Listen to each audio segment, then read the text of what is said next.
তোমরা প্রত্যেকেই খেয়াল করে দেখেছো যে আমরা প্রত্যেকেই আমাদের মা বাবার মতো দেখতে হই, অথবা আমাদের মা বাবার কোনো না কোনো বৈশিষ্ট্য আমাদের মধ্যে কিন্তু চলে আসে।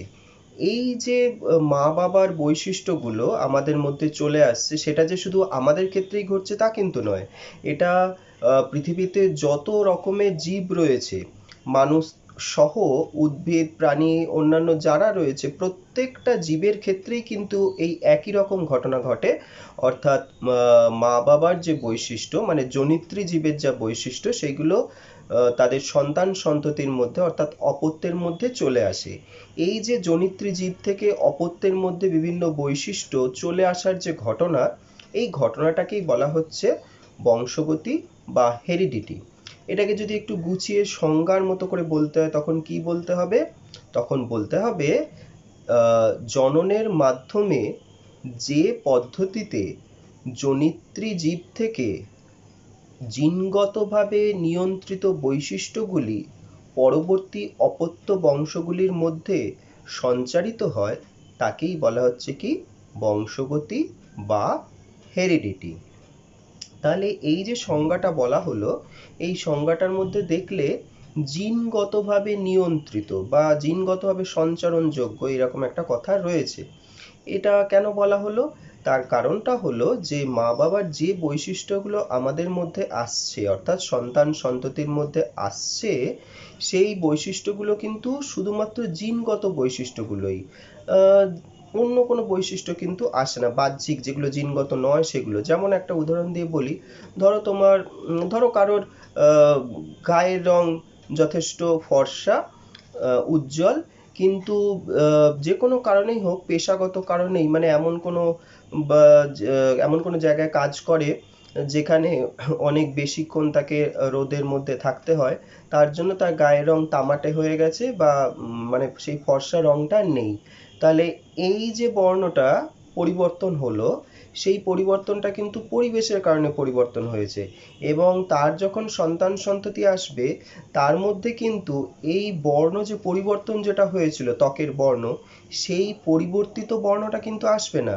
তার যে প্রকৃত যে বর্ণ যেটা থাকার কথা ছিল, সেই বর্ণের বৈশিষ্ট্যটাই কিন্তু অপত্যের মধ্যে আসবে।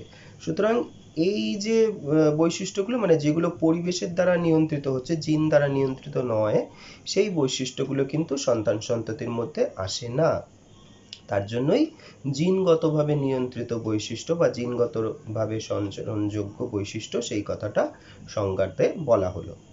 এবার এই যে বংশগতির কথা বলা হচ্ছে, অর্থাৎ একটা প্রজন্ম থেকে আরেকটা প্রজন্মে বংশগত বৈশিষ্ট্যগুলো বা জিনগত বৈশিষ্ট্যগুলো বহন করে নিয়ে আসার পদ্ধতি, সেই সম্পর্কে মানুষের কৌতূহল অনেক দিন ধরেই ছিল ঠিকই, কিন্তু কোনো বিজ্ঞানী সঠিকভাবে কিন্তু এটার সম্পর্কে ধারণা করে উঠতে পারেননি। ঊনবিংশ শতকের গোড়ার দিকে একজন ধর্মগুরু, হ্যাঁ, একজন অস্ট্রিয়ার ধর্মগুরু, মানে ঊনবিংশ শতকের শেষের দিকে একজন ধর্মগুরু, অর্থাৎ ঊনবিংশ শতকের শেষের দিকে একজন অস্ট্রিয়ার ধর্মগুরু, যার নাম হলো গ্রেগর জোহান মেন্ডেল, তিনিই কিন্তু সর্বপ্রথম এই বংশগতি সম্পর্কে একটা ধারণা প্রদান করেন বিশ্বের কাছে। যদিও তিনি যখন বেঁচে ছিলেন, মানে তিনি যখন প্রথম এই ধারণাগুলো সবার কাছে বলেছিলেন, মানে বিজ্ঞানী মহলে জানিয়েছিলেন, তখন কিন্তু তাকে কেউ সেরকমভাবে গুরুত্ব দেয়নি। পরবর্তীকালে তার মৃত্যুর পর তার কিন্তু যে আবিষ্কার করা যে তথ্যগুলো, সেগুলো সঠিক বলে প্রমাণিত হয়, এবং তাকে স্বীকৃতি হিসেবে তাকে বংশগতিবিদ্যার পরবর্তীকালে তার মৃত্যুর পর কিন্তু তার সূত্রগুলো সমস্ত সঠিকভাবে গ্রাহ্য হয়, সঠিকভাবে প্রমাণিত হয়। এবার এই যে বংশগত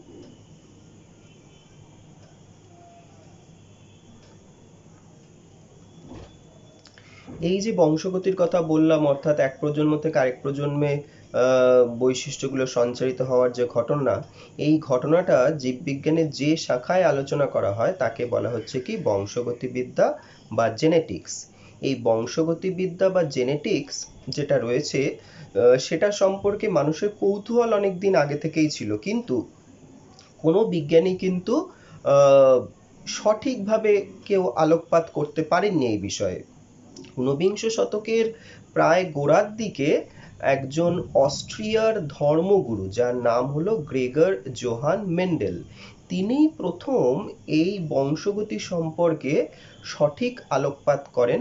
তিনি কতগুলি পরীক্ষা নিরীক্ষা করেন, সেই পরীক্ষা নিরীক্ষার যে ফলাফল, সেই ফলাফল থেকে কিন্তু এই বংশগতি সম্পর্কে মানুষের কাছে সঠিক ধারণা প্রদান করেন। কিন্তু দুর্ভাগ্যজনকভাবে তিনি যখন এই ধারণাগুলো বিজ্ঞানীদের কাছে তুলে ধরেন তখন কিন্তু তাকে কেউ পাত্তা দেয়নি।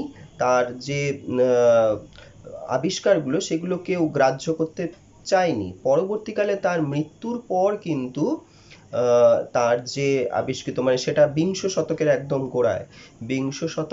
একদম গোড়ায় তার আবিষ্কৃত যে তথ্যগুলো বা সূত্রগুলো সেগুলো সঠিকভাবে প্রমাণিত হয়। তাই তাকে সম্মান জানানোর জন্য বংশগতিবিদ্যার জনক বলা হয়। অর্থাৎ বংশগতিবিদ্যার জনক কাকে বলা হয়? বংশগতিবিদ্যার জনক বলা হয় গ্রেগর জোহান মেন্ডেলকে। আমাদের পিতামাতার থেকে, মানে মা বাবার থেকে বংশগত বৈশিষ্ট্যগুলো আমাদের মধ্যে চলে আসে, কিন্তু তবুও আমরা কিন্তু একেবারে মা বাবার মতো কিন্তু দেখতে হই না, বা আমাদের যারা ভাই বোন রয়েছে তারাও কিন্তু প্রত্যেকে একই রকম হই না। আমাদের প্রত্যেকের মধ্যেই কিছু না কিছু পার্থক্য থাকে। এই পার্থক্যটা কি? এই পার্থক্যটাকেই বলা হচ্ছে ভ্যারিয়েশন বা ভেদ। এটাকে যদি একটু সংজ্ঞা হিসেবে বলতে হয় তখন কি বলতে হবে? সংজ্ঞা হিসেবে বলতে গেলে বলতে হবে পরিবেশের কতগুলি নির্দিষ্ট শর্তের সাপেক্ষে কোনো নির্দিষ্ট প্রজাতির অন্তর্গত প্রতিটি জীবের মধ্যে আকার, আয়তনগত, আচরণগত, গঠনগত ও বংশগতভাবে সঞ্চারণযোগ্য যে সমস্ত পার্থক্যসূচক বৈশিষ্ট্যগুলি দেখা যায় তাকেই বলা হচ্ছে ভেদ বা প্রকরণ বা ভ্যারিয়েশন। এই যে প্রকরণ বা ভ্যারিয়েশন রয়েছে সেটা আবার দু রকমের হয়। এক নম্বর হলো নিরবিচ্ছিন্ন প্রকরণ বা ধারাবাহিক প্রকরণ বা কন্টিনিউয়াস ভ্যারিয়েশন, এবং দু নম্বর হলো বিচ্ছিন্ন প্রকরণ বা ডিসকন্টিনিউয়াস ভ্যারিয়েশন। এবার প্রথমে আমরা নিরবিচ্ছিন্ন প্রকরণ বা ধারাবাহিক প্রকরণ বা কন্টিনিউয়াস ভ্যারিয়েশন বলতে কি বোঝায় সেটা সম্পর্কে একটু জানবো। নিরবিচ্ছিন্ন প্রকরণ বা ধারাবাহিক প্রকরণ জিনিসটা কি? দু রকমের জিন এবং পরিবেশের মিলিত প্রয়াসে সৃষ্ট যে প্রকরণে একটা ধারাবাহিকতা লক্ষ্য করা যায় তাকেই বলা হচ্ছে কি নিরবিচ্ছিন্ন প্রকরণ বা ধারাবাহিক প্রকরণ বা কন্টিনিউয়াস ভ্যারিয়েশন। উদাহরণ হিসেবে বলা যায় মানুষের ত্বকের বর্ণ, উচ্চতা, এগুলো মানুষের ক্ষেত্রে নিরবিচ্ছিন্ন প্রকরণের উদাহরণ। মানে ধারাবাহিকতা লক্ষ্য করা যায় মানে কি, যেমন ধরো মানুষের যদি আমি ত্বকের বর্ণের কথাই বলি, এরকম কি কখনো হয় যে সারা পৃথিবী জুড়ে যত মানুষ রয়েছে তাদের মধ্যে দু রকমেরই শুধু বর্ণ রয়েছে, মানে একদম প্রান্তীয় দুটো বর্ণ রয়েছে, একটা একদম কালো কুচকুচে কালো এবং একটা একদম ধপধপে সাদা, সেরকম কি কখনো হয়? নাকি এর অন্তর্বর্তী বিভিন্ন বর্ণের মানুষ সারা পৃথিবীতে দেখতে পাওয়া যায়, অর্থাৎ শ্বেতাঙ্গ এবং কৃষ্ণাঙ্গ এই দুইয়ের মাঝামাঝি অন্তর্বর্তী বিভিন্ন বর্ণের কিন্তু মানুষ সারা পৃথিবীব্যাপী দেখতে পাওয়া যায়। অর্থাৎ এই যে বর্ণের পার্থক্য যেটা রয়েছে বা প্রকরণ বা ভ্যারিয়েশন যেটা রয়েছে সেটার একটা নিরবিচ্ছিন্নতা বা ধারাবাহিকতা রয়েছে। তাই এটা হলো একটা ধারাবাহিক প্রকরণ বা নিরবিচ্ছিন্ন প্রকরণের উদাহরণ। এবার যেটা বলবো সেটা হলো বিচ্ছিন্ন প্রকরণ বা ডিসকন্টিনিউয়াস ভ্যারিয়েশন। বিচ্ছিন্ন প্রকরণ বা ডিসকন্টিনিউয়াস ভ্যারিয়েশন বলতে কি বোঝায়?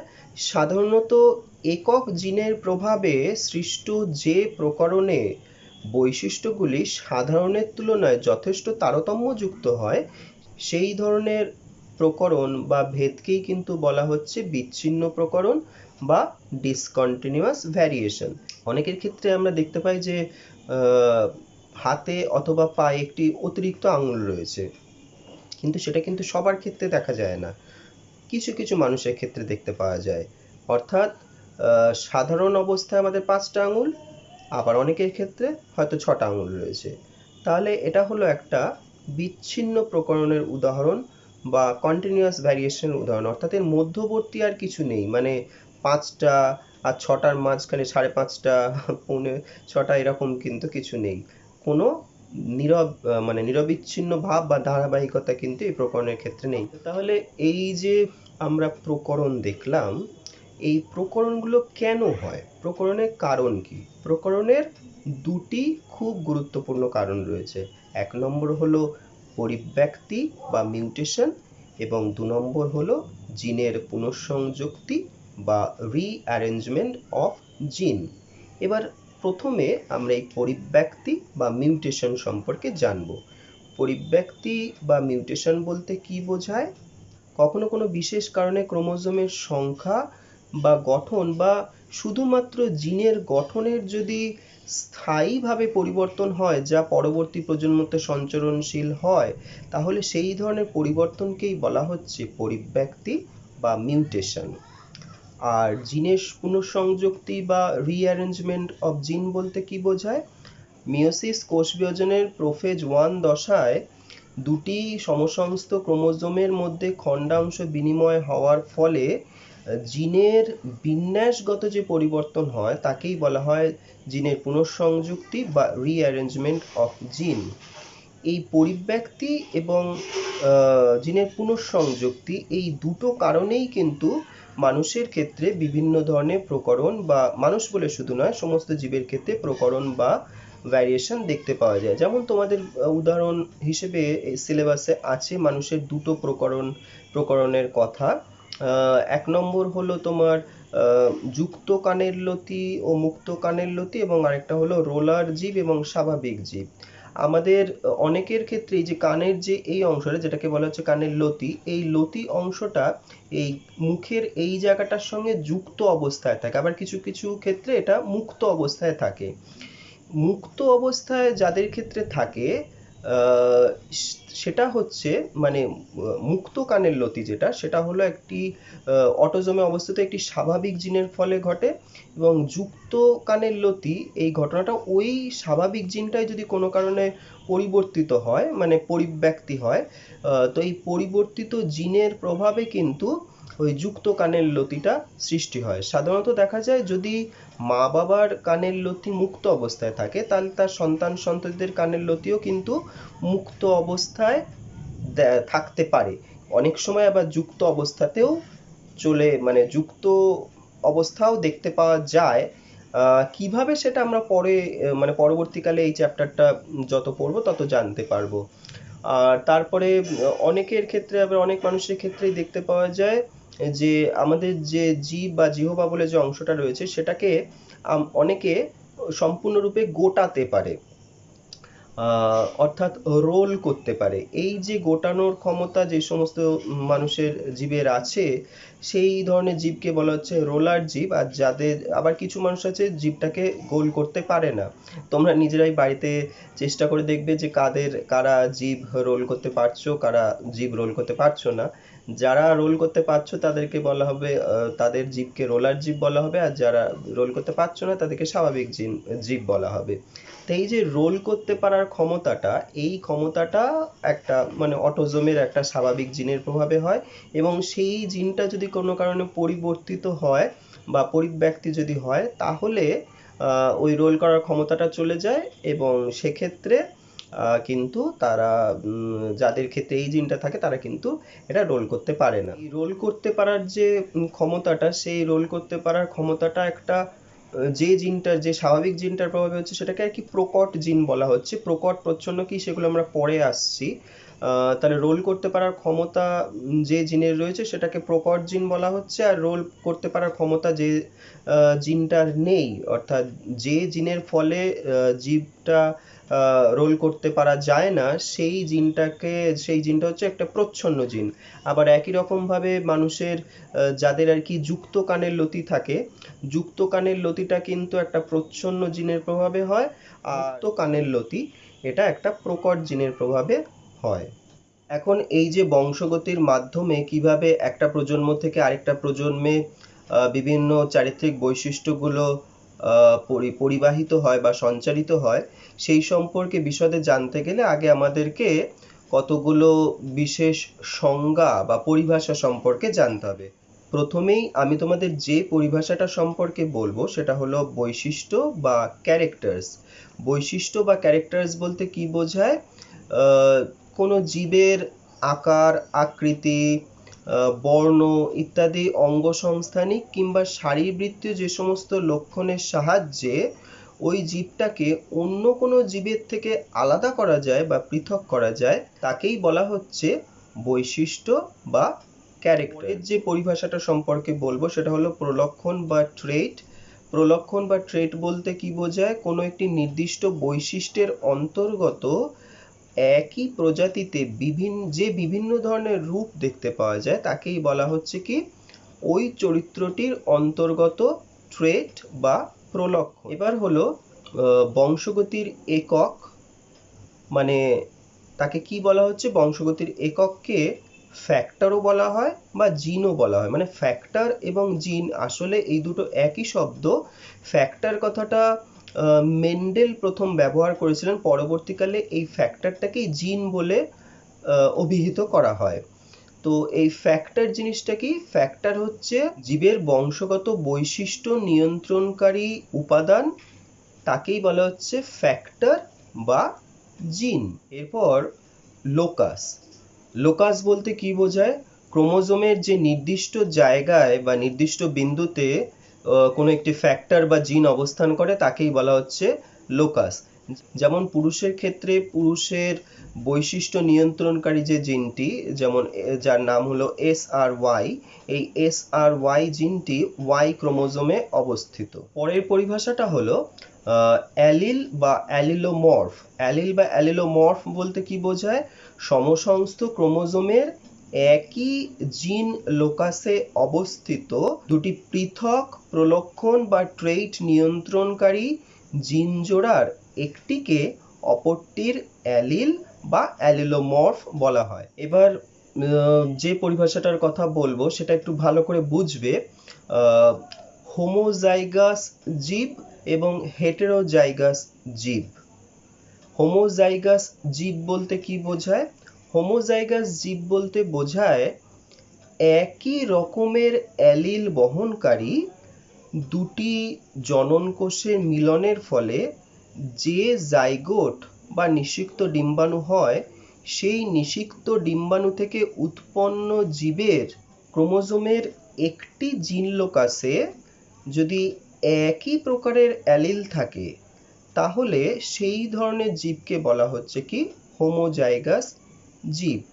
যেমন ধরো একটা লম্বা প্রলক্ষণযুক্ত মটর গাছের পুংজনন কোষ একটা অপর আরেকটা লম্বা প্রলক্ষণযুক্ত স্ত্রী জনন কোষের সঙ্গে যখন মিলিত হবে, তখন ওই লম্বা প্রলক্ষণ বহনকারী জিনটা যে ক্রোমোজোমে অবস্থিত, সেই ক্রোমোজোমের ওই নির্দিষ্ট লোকাসে কিন্তু দুটো একই ধরনের অ্যালিল থাকবে। তাহলে সেই ধরনের মটর গাছটাকে কিন্তু বলা হবে হোমোজাইগাস মটর গাছ। এবং এই ক্ষেত্রে যে জাইগোট বা নিষিক্ত ডিম্বাণু থেকে মটর গাছটি উৎপন্ন হলো, সেই জাইগোটটাকে বলা হবে হোমোজাইগোট।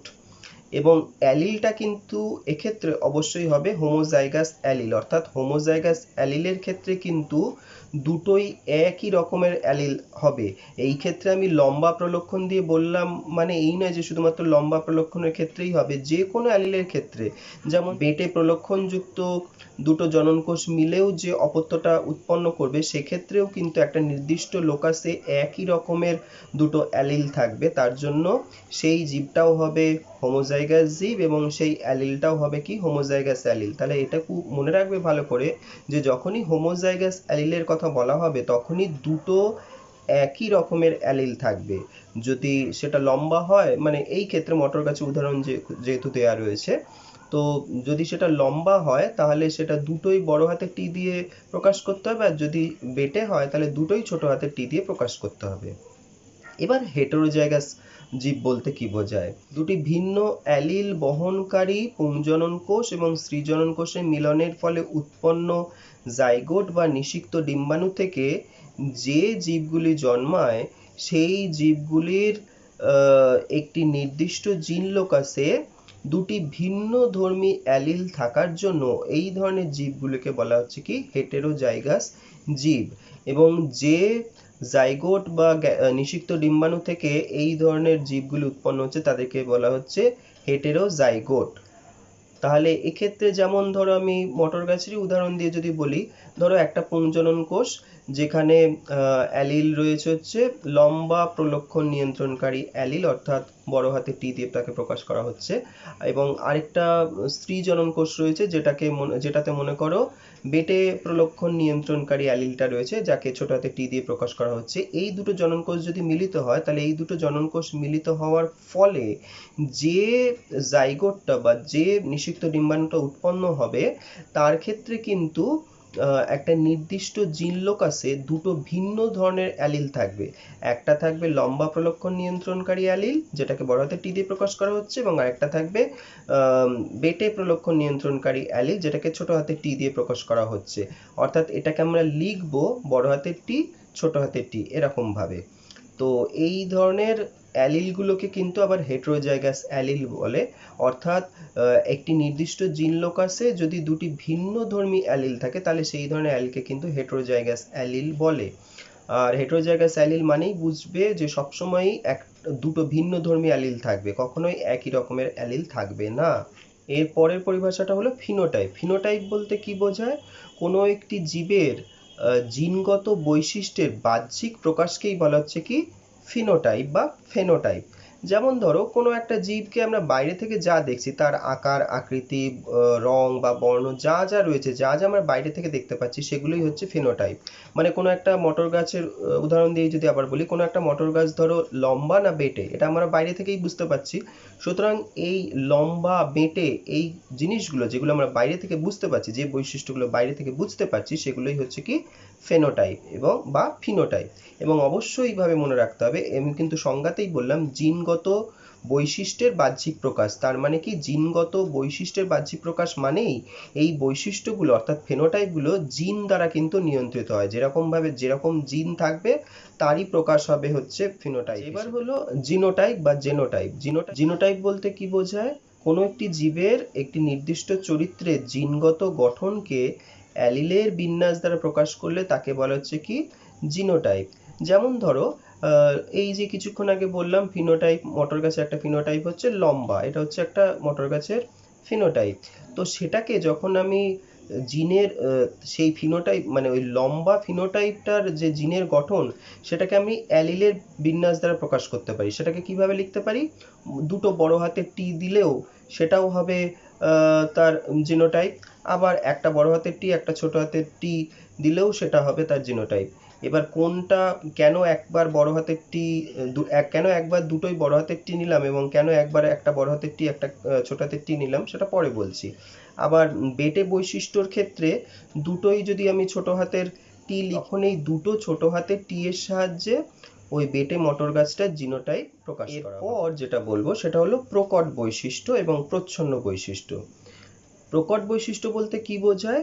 কোনো একটি নির্দিষ্ট জিনের সাপেক্ষে হেটেরোজাইগাস জীবের ক্ষেত্রে ওই জিনটির দ্বারা নিয়ন্ত্রিত যে ট্রেটটির প্রকাশ পায় সেই ট্রেটটিকে বলা হচ্ছে প্রকট বৈশিষ্ট্য বা ডমিন্যান্ট অ্যালিল, এবং যে বৈশিষ্ট্যটি প্রকাশ পায় না তাকে বলা হচ্ছে কি প্রচ্ছন্ন বৈশিষ্ট্য বা রিসেসিভ অ্যালিল। এক্ষেত্রে এই যে প্রকট বৈশিষ্ট্য তাকে ইংরেজি বড় হাতের অক্ষর দিয়ে অথবা ছোট হাতের অক্ষর দিয়ে লিখে তার মাথায় প্লাস লিখতে হয়। যেমন মটর গাছের ক্ষেত্রে লম্বা বৈশিষ্ট্যটা হচ্ছে প্রকট বৈশিষ্ট্য, তাই আমি সেটাকে আমি কিভাবে লিখব? বড় হাতের টি দিয়ে লিখতে পারি অথবা ছোট হাতের টি লিখে তার মাথায় প্লাস চিহ্ন দিতে পারি। এবার টি কেন লিখলাম? তার কারণ হচ্ছে লম্বার ইংরেজি হচ্ছে টল, তাই তার প্রথম অক্ষরটা হচ্ছে টি, তাই টিটা এখানে ব্যবহার করলাম। আর মটর গাছের ক্ষেত্রে বেটে বৈশিষ্ট্যটা হচ্ছে প্রচ্ছন্ন বৈশিষ্ট্য। এই ক্ষেত্রে কি করব, এই ক্ষেত্রে প্রকট বৈশিষ্ট্য যে অক্ষরটা দিয়ে প্রকাশ করা হয়েছিল সেই অক্ষরটারই ছোট হাতের হরফ ব্যবহার করব।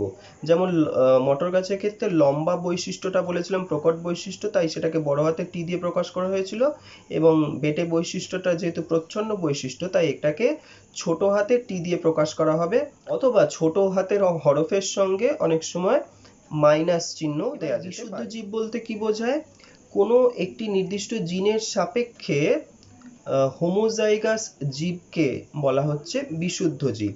যেমন ধরো একটি বিশুদ্ধ লম্বা মটর গাছ বলতে কি বোঝানো হচ্ছে, তার মানে এই লম্বা বৈশিষ্ট্যটা মানে লম্বা প্রলক্ষণটার সাপেক্ষে এই জীবটা হচ্ছে বিশুদ্ধ, অর্থাৎ এই ক্ষেত্রে দুটোই লম্বা বৈশিষ্ট্য নিয়ন্ত্রণকারী অ্যালিল রয়েছে, তাই এটা হলো একটা বিশুদ্ধ জীব।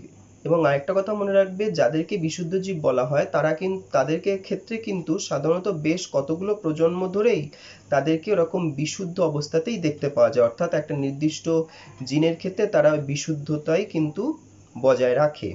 এবার সংকর জীব বা হেটেরোজাইগাস জীব বলতে কি বোঝায়, কোনো একটি নির্দিষ্ট জিনের সাপেক্ষে যদি ওই জীবটাতে দুটি ভিন্ন রকমের অ্যালিল থাকে তখন সেই ধরনের জীবকে বলা হবে কি সংকর জীব বা হেটেরোজাইগাস জীব।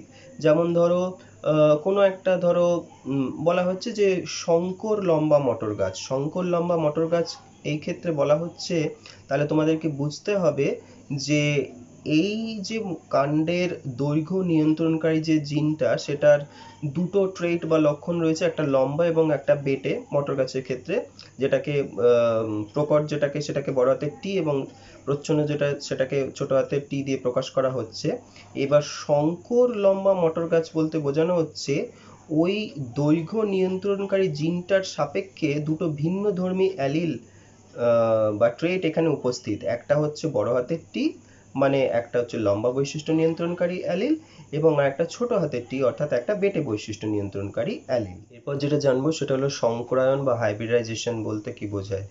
সংকরায়ন বা হাইব্রিডাইজেশন বলতে বোঝায় নিকট সম্পর্কযুক্ত দুটি ভিন্ন চারিত্রিক বৈশিষ্ট্যযুক্ত জীবের মধ্যে যৌনজনন ঘটানো হলে তাকে বলা হচ্ছে কি সংকরায়ন বা হাইব্রিডাইজেশন। সংকরায়ন বা একসংকর জনন বা মনোহাইব্রিড ক্রস বলতে কি বোঝায়, একজোড়া বিপরীতধর্মী বৈশিষ্ট্যের সাপেক্ষে কোনো দুটি জীবের মধ্যে সংকরায়ন ঘটানো হলে তাকে বলা হচ্ছে এক সংকরায়ন বা এক সংকর জনন।